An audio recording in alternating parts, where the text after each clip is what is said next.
సింహరాశి. ఈ సింహరాశి వారికి మార్చి నెల 2024 సంవత్సరానికి గాను ప్రొఫెసర్ డాక్టర్ ములపూడి సత్యనారాయణమూర్తి నేను మాస రాశి ఫలితాలు చెబుతున్నాను. ముందుగా ఈ సింహరాశి వారికి సప్తమంలో ఉన్నటువంటి శని, శుక్రుడు 7 మార్చితో, తర్వాత కుజుడితో మార్చి 15 నుంచి కలవడం వల్ల భార్యాభర్తల మధ్య మనస్పర్ధలు రావడానికి అవకాశాలు ఉన్నాయి. జీవిత భాగస్వామితో కానీ వ్యాపార భాగస్వాములతో కానీ జాగ్రత్తగా ఆచితూచి మాట్లాడుతూ వెళ్ళాల్సినటువంటి అవసరం ఉంది. కాబట్టి ఈ యొక్క సింహరాశి వాళ్ళకి మోకాళ్ళ నొప్పులు రావడం, ఆ తర్వాత జాండీస్, ఇలాంటి జలుబు, ఇలాంటి ఇన్ఫెక్షన్స్ అనేటటువంటివి రావడానికి అవకాశాలు ఉన్నాయి. కాబట్టి జాగ్రత్తగా చూసుకోవాలి. ఇక 8వ ఇంట్లో ఉన్నటువంటి రాహువు శుక్రుడితో 31 మార్చి నుండి, రవితో మార్చి 14 నుంచి, బుధుడితో మార్చి 7 నుంచి ఉండడం వల్ల మనకి అనేకమైనటువంటి విషయాల పట్ల వీళ్ళు మనస్పర్ధలు పొందుతూ ఉంటారు. ఖర్చు పెట్టింది మీరే అవుతారు బంధుమిత్రుల వినోద కార్యక్రమాల్లో.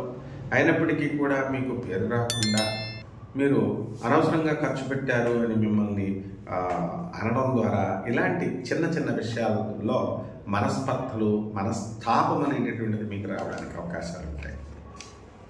ఇకపోతే భాగ్యంలో ఉన్నటువంటి గురుడు మీకు అదృష్టాన్ని తీసుకొస్తాడు.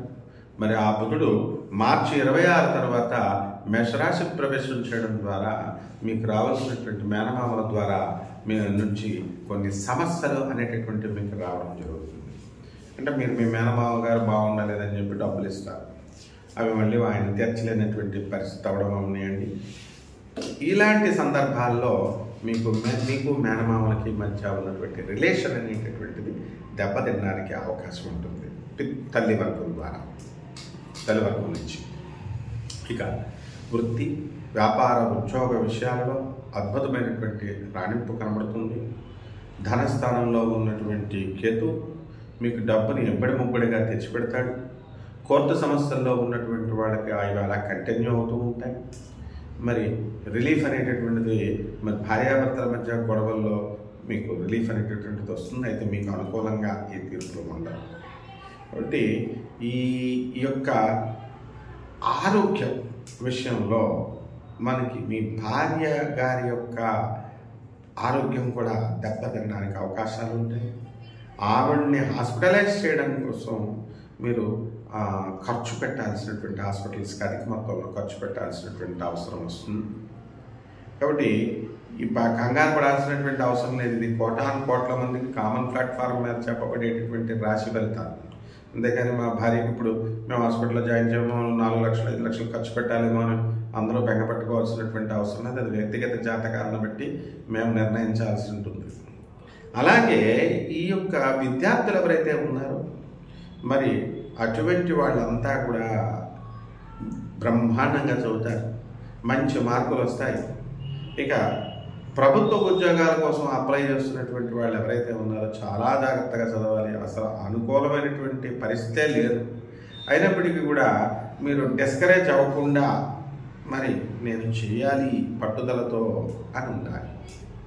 ఒక ప్రొఫెసర్గా నేను స్టూడెంట్స్ని మరి ఎప్పుడు కూడా ఎంకరేజ్ చేస్తాను. కాబట్టి మీరు జాగ్రత్తగా చదవండి, ముందుకెళ్ళండి, గ్రహస్థితులను అధిగమించి మీరు చదవాలి అని నేను చెప్పడం జరుగుతుంది. కాబట్టి మనకి కోరుకున్న చోట్లకి విశ్వవిద్యాలయాల్లో సీట్లు అనేటటువంటివి రాకపోయినప్పటికీ కూడా ఏదో ఒక విశ్వవిద్యాలయాల్లో మంచి వాటిల్లో సీట్లు రావడం విద్యార్థులకి జరుగుతుంది. అంటే అధికమైనటువంటి ఖర్చుతో డబ్బులు, విదేశాల్లో ఏంటండి డబ్బు పెడితేనే మీకు విశ్వవిద్యాలయాల్లో సీట్లు, ఆ విధంగా మీకు రావడం జరుగుతుంది అన్నమాట. అలాగే వివాహాలు కానటువంటి వాళ్ళు ఎవరైతే ఉన్నారో మరి ఇటువంటి వాళ్ళందరికీ కూడా వివాహాలు 7 మార్చి నుంచి మార్చి నెలాఖరు వరకు కూడా అవడానికి అవకాశాలు ఉన్నాయి. అలాగే సంతానం లేదు, ఎన్ని సంవత్సరాల నుంచి సంతానం లేదండి అని బాధపడుతూ ఉంటారు. అటువంటి వాళ్ళందరికీ కూడా సంతానం అయిపోవడానికి అవకాశాలు ఉంటాయన్నమాట. దీనికోసం మీరు ప్రత్యేకించి ఏ గుళ్ళు గోపురాలు తిరగాల్సినటువంటి అవసరం లేదు.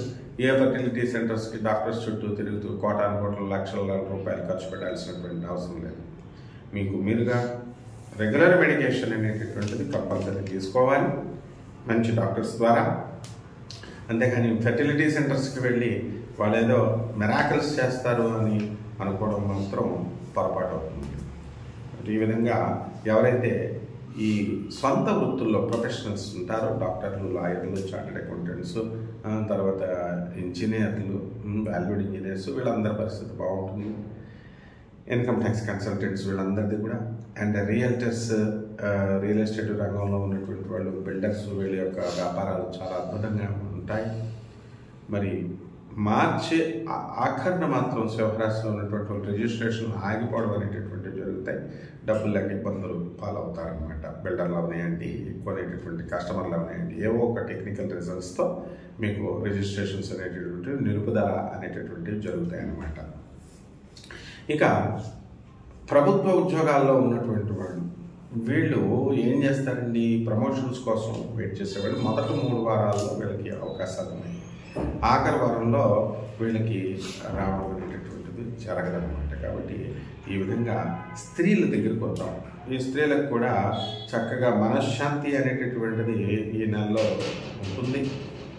అయితే వీరు కోరుకున్నంత గుర్తింపు కుటుంబ సభ్యుల్లో ఉండదన్నమాట. కాబట్టి జాగ్రత్తగా మనం అత్తగారులు, మామగారుల దగ్గర జాగ్రత్తగా ముందుకు తీసుకుంటూ వెళ్ళాలి. వాళ్ళు కూడా మిమ్మల్ని బాగానే చూసుకుంటారు. కానీ ఎంతైనా సప్తమ శని, అష్టమ రాహు ఉండడం వల్ల ఎంత బాగా చూసుకున్నప్పటికీ కూడా ఏదో ఒక విధమైనటువంటి అసంతృప్తి, నిర్లిప్తత, నిరాశ అనేటటువంటి సింహరాశి వాళ్ళకి ఉంటాయన్నమాట. కాబట్టి రెమెడీస్ దగ్గరికి వచ్చేసరికి 2 రెమెడీస్ చేసుకోవాలి మీరు. శనికి శని జపం చేసుకోవాలి, శని స్తోత్రాలు చదువుకోవాలి, శనికి కిలోంపావు నల్ల నువ్వుల్ని, నల్లని వస్త్రాన్ని శనివారం ఉదయం 8 గంటలకి పేద బ్రాహ్మణులకి దానం చేసుకోవాలి. అలాగే రాహుకి రాహు జపం చేసుకోవాలి, రాహు స్తోత్రాలు చదువుకోవాలి. రాహు కిలోంపావు మినుముల్ని, ఆవుపేట రంగు ఉన్నటువంటి దాన్ని, వస్త్రాన్ని పేద బ్రాహ్మణులకి శనివారం ఉదయం 8 గంటలకి దానం చేయాలి. అక్కడేమో రాహుకి బెజవాడ కనకదుర్గమ్మ పాదపద్మాలకి అమ్మవారి కుంకుమార్చన చేసుకోవాలి. బెజవాడ వెళ్ళాలి, విజయవాడ కనకదుర్గమ్మ తల్లి దర్శనం చేసుకోవాలి. ఇంద్రకీలాద్రి పర్వతం చుట్టూ ప్రదక్షిణం చేసుకోండి. అలాగే ఈ యొక్క శనికి జమ్మి చెట్టు పూజ చేసుకోండి. జమ్మి చెట్టుకి నీళ్లు పోయండి. శనివారం నాడు వెంకటేశ్వర స్వామి కానీ, ఆంజనేయ స్వామి వారికి కానీ పూజ చేసుకోవడం ద్వారా, లేదా ఇద్దరికి చేసుకుంటే ఇంకా మంచిది. ఈ విధంగా చేస్తే ఈ నెల బ్రహ్మాండంగా మీకు ఉంటుంది. శుభమస్తు.